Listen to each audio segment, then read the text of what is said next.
అయితే 'అంకిత రాజు' పెళ్లి మీ కమ్యూనిటీకి ఓ మంచి మెసేజ్ ఇచ్చింది. మీ కమ్యూనిటీకే కాదు సొసైటీకి కూడా. ఒక నార్మల్ అబ్బాయొచ్చి ఒక ట్రాన్స్‌జెండర్‌ని పెళ్లి చేసుకోవడం, అది గూడా వాళ్ళిద్దరి పెళ్లి గూడా చాలా జరిగింది. హ్మ్. అయితే అప్పుడు మీరందరూ ఏమనుకున్నారు? కమ్యూనిటీలో ఖచ్చితంగా దీని మీద ఓ డిస్కషన్ అయితే జరిగిందిగా. మనకు కూడా మంచి రోజులొచ్చాయి. మనల్ని యాక్సెప్ట్ చేయడానికి ఇలా వస్తున్నారు అనే దాని మీద ఓ డిస్కషన్ జరిగి ఉంటుంది కదా! టు బీ ఫ్రాంక్ యాక్చువల్‌గా వాళ్ళు పెళ్లయినప్పుడే నన్ను పిలిచారు యాక్చువల్‌గా హ్మ్. ఇంటర్వ్యూ చేద్దాం అంకిత రాజ్ మీద అని. బట్ లైక్ అప్పుడు నాకు టైం లేకుండే. But yeah! ఆ తర్వాత ఇప్పుడు వాళ్ళు అంటే లేరు. కలిసి లేరు. బట్ ఇప్పుడు చేయాల్సొచ్చింది. బట్ ఈ ఈ జంటలు ఏదైతే ఉన్నారో ట్రాన్స్‌జెండర్ కమ్యూనిటీతో ముఖ్యంగా కలిసి జీవిస్తున్న పార్ట్నర్స్ గురించి గానీ, లేదా ఈ రిలేషన్‌షిప్స్ గురించి గానీ, ఎప్పుడూ మాట్లాడాలని నాకుండే. ఎందుకంటే it's not only community topic. It's also a legal topic and it's also a social topic కదా! అంటే మేము సమాజంలో ఉన్నాము. సమాజంలో గూడా జంటలున్నారు. ఆడ, మగవాళ్ళున్నారు. అలాగా మా ట్రాన్స్ వాళ్ళతో జీవించే వాళ్ళున్నారు. ట్రాన్స్ వాళ్ళు మళ్ళీ ట్రాన్స్ మహిళలున్నారు. ట్రాన్స్ పురుషులు గూడా ఉన్నారు యాక్చువల్‌గా. ఆహ్, ఈ ఇప్పుడిప్పుడే ట్రాన్స్‌జెండర్ రైట్స్ అనే వాటిల గురించి 2014 నుంచి మనం మాట్లాడుకోవడం స్టార్ట్ చేసాం. సుప్రీం కోర్ట్ జడ్జిమెంట్ తర్వాత మాట్లాడుకోవడం స్టార్ట్ చేసాం. ఓపెన్‌గా బయటికి రావటం, విజిబిలిటీ కూడా పెరిగింది కదా! 2014 ముందున్న పాపులేషన్ విజిబిలిటీ కన్నా ఇప్పుడు చాలా ఎక్కువయింది. సో, ఇప్పుడు ఈ రిలేషన్‌షిప్స్ గురించి కూడా మాట్లాడుకోవాల్సిన బాధ్యత కూడా పెరిగింది యాక్చువల్‌గా. ఇదెందుకంటున్నానంటే సేమ్ సెక్స్ మ్యారేజ్ అదే అంటే మ్యారేజ్ ఈక్వాలిటీ పిటిషన్ ఏదైతే సుప్రీం కోర్ట్‌లో వేశారో, అది సుప్రీం కోర్ట్ కూడా అన్నది ఏంటనంటే, ఇప్పుడు అప్పుడే ఈ రైట్స్ రావు మీకు అని పక్కన పెట్టడం జరిగింది యాక్చువల్‌గా.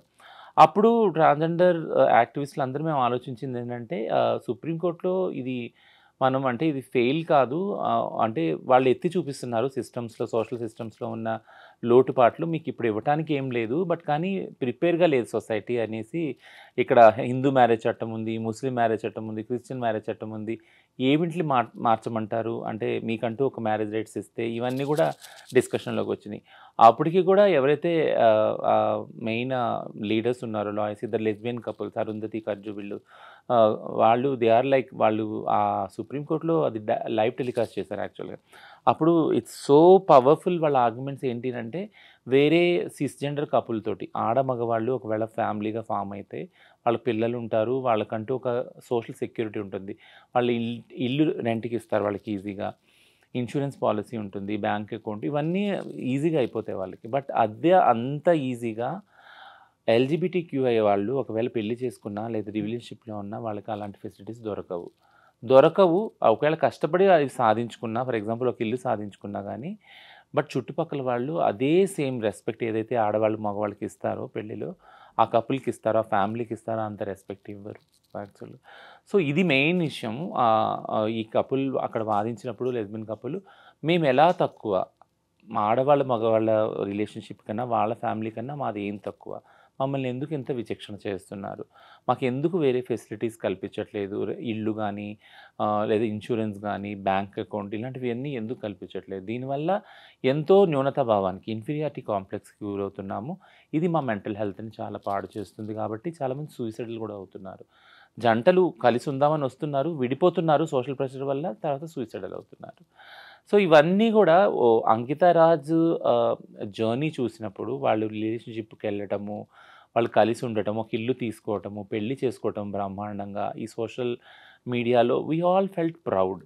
ఎందుకంటే ముఖ్యంగా 2, 3 క్రైసిస్‌లో గూడా I I have been with అంకిత.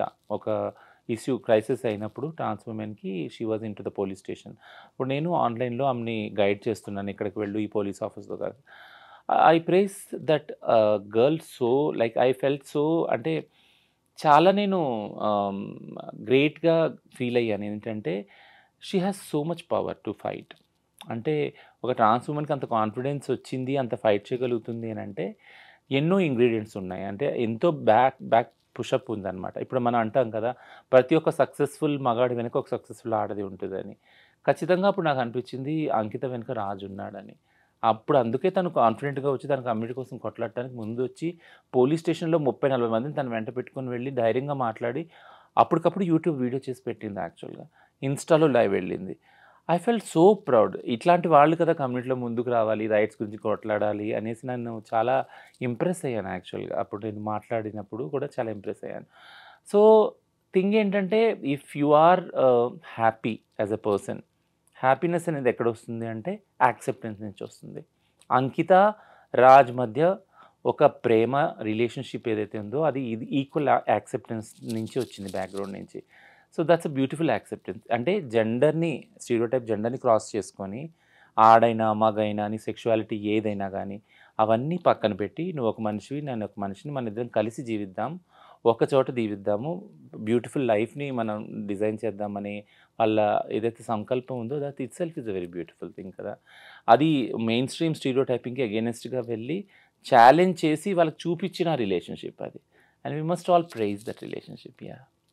అంకిత, రాజ్ పెళ్లి అనేది ఒక న్యూస్ ఎంత అయిందో, ఇప్పుడు వాళ్ళిద్దరూ సెపరేట్ అవ్వడం కూడా ఒక పెద్ద డిస్కషన్ అయితే దీని మీద నడుస్తుంది. హుహు. అయితే అంకిత, రాజ్ ఎందుకు విడిపోయారనే దాని మీద ఎవరికీ కూడా ఒక క్లారిటీ రావట్లేదు.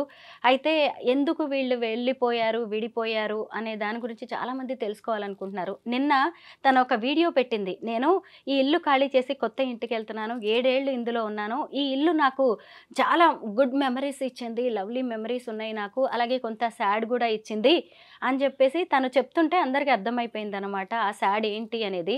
వీళ్ళిద్దరూ ఎందుకు విడిపోయారు? రీజన్స్ ఏంటంటారు? సో, రీజన్స్ అనేవి పర్సనల్ రీజన్స్ యాక్చువల్‌గా. వాళ్ళు అంటే అది బయట పెట్టలేదు. బట్ ఈ రిలేషన్‌షిప్ వాళ్ళు అంటే బ్రేకప్ అనను. అంత పెద్ద మాట కూడా వాడను. బట్ వాళ్ళు వేరు వేరుగా జీవించాలి అనుకుని నిర్ణయం తీసుకున్నప్పుడు అంకిత వీడియో చేసి పెట్టింది ఇన్‌స్టాలో.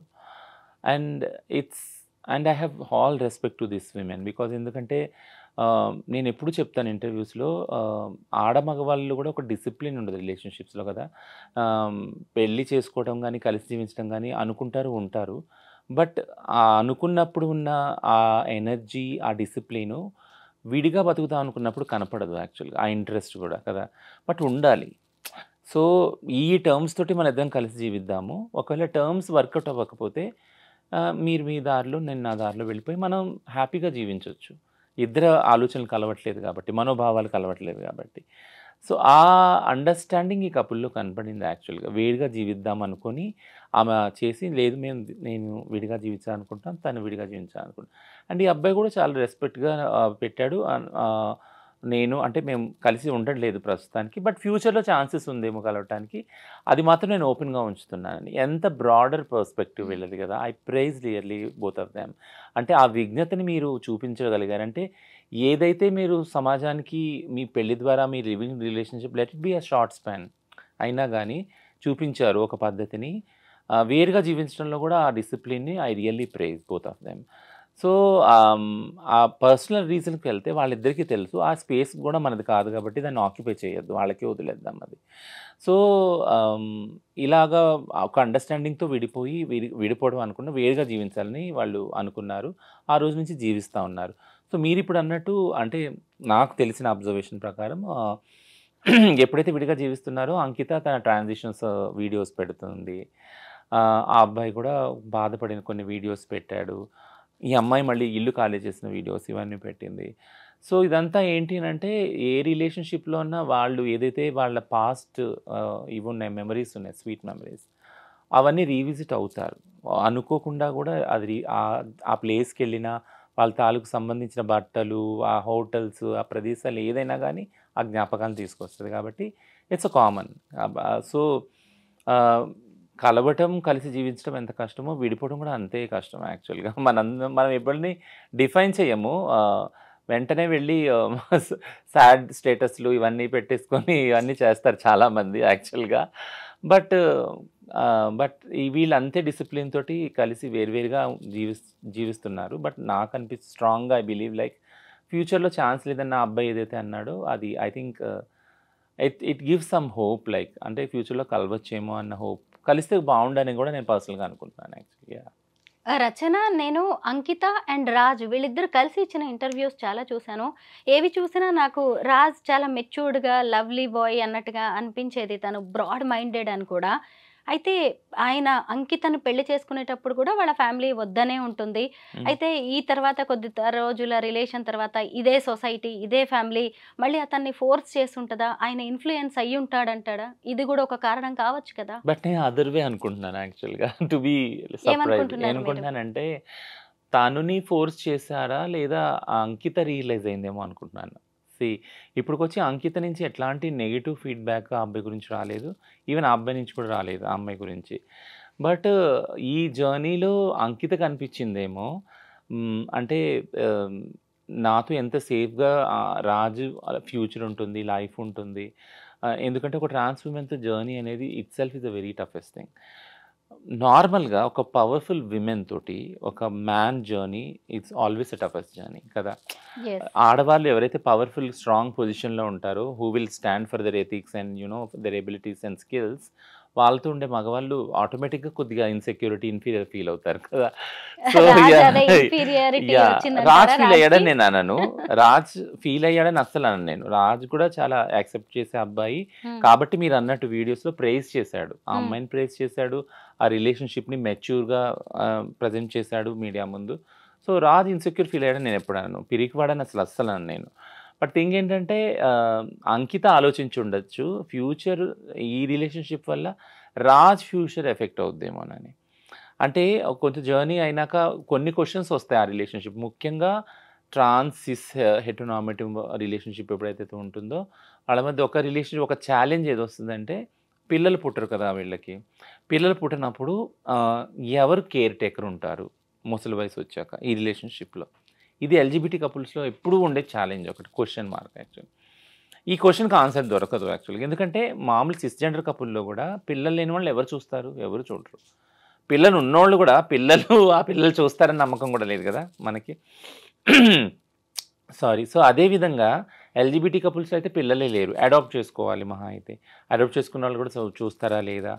సో, ఇదంతా కూడా ఉంది. సో, ఆ సెక్యూరిటీ ఏదైతే ఉందో ఆ రిలేషన్‌షిప్‌లో సేఫ్టీ ఫీల్ అవ్వనప్పుడు, ఒకళ్ళ గురించి ఒకళ్ళు అమితంగా ప్రేమించుకున్నప్పుడు అంటే ఇప్పుడు నా తర్వాత ఎవరు చూస్తారు నేను? ఫర్ ఎగ్జాంపుల్ మా అమ్మ ఉండేది. మా అమ్మ ఎప్పుడూ ఒక బాధపడేది ఏంటనంటే, నా కొడుకు అదే ఇలా ట్రాన్స్‌గా మారాడు. నేను చనిపోయాక ఎవరు కేర్ చేస్తారు అనేది బాధపడేది మా అమ్మ. సో, అదే బాధ ఒక ప్యూర్ లవ్‌లో తీసుకున్నప్పుడు అమ్మ love is the universal love కదా! Unconditional love. అట్లా ఒక రిలేషన్‌షిప్‌లో తీసుకున్నప్పుడు ఇప్పుడు నేను అంకిత వైపు నుంచి నేనేం ఆలోచిస్తా ఉన్నానంటే యాక్చువల్లీ నన్ను నేను పెట్టుకొని, she might have thought that నేను ఒకవేళ ఈ రిలేషన్‌షిప్‌లో తిను ఒకవేళ చాలా అంటే చాలా కష్టాలను ఫేస్ చేస్తే, ఖచ్చితంగా రాజ్ కష్టాలు ఫేస్ చేసుంటాడు. ట్రాన్స్ విమెన్‌తో ఉండటం అంటే ఈజీ జర్నీ కానే కాదు. చుట్టుపక్కల ఉన్నవాళ్ళు డే 1 నుంచి మార్నింగ్ నుంచి మేమెంత వివక్షత ఎదుర్కొంటున్నామో, దానికి ఐదింతలు, పదింతలు వాళ్ళు ఎదుర్కొంటారు. కిందకి వచ్చినప్పుడు నేను చెప్తున్నాను నా పార్ట్నర్ ఎక్స్‌పీరియన్స్ కిందకొచ్చినప్పుడు బైక్ తీస్తా ఉంటే, "ఏంటి? ఎందుకున్నావు? ఈ రిలేషన్‌షిప్ నీకు అమ్మాయి దొరకలేదా? నువ్వు ఇంపార్టెంట్‌వా? నువ్వు మగోడివి కాదా? మగతనం లేదా?" ఇట్లాంటి క్వెషన్స్ యాక్చువల్లీ. అది మొదలుకొని ఎళ్ళిన ప్రతి సింగిల్ స్పేస్‌లో గూడా క్వెషన్ జేస్తారసలు. నీకు వేరే ఆడవాళ్ళు దొరకలేదా? ఇక్కడెందుకుంటున్నావు? ఇయన్నీ బ్రెయిన్ వాషింగ్ ఉంటది. బట్ దీన్నంతా మేము ఫేస్ చేయగలం యాస్ ఎ ట్రాన్స్. మమ్మల్ని అడగరు గూడా యాక్చువల్‌గా. వాళ్ళు ఫేస్ చేయగలరా?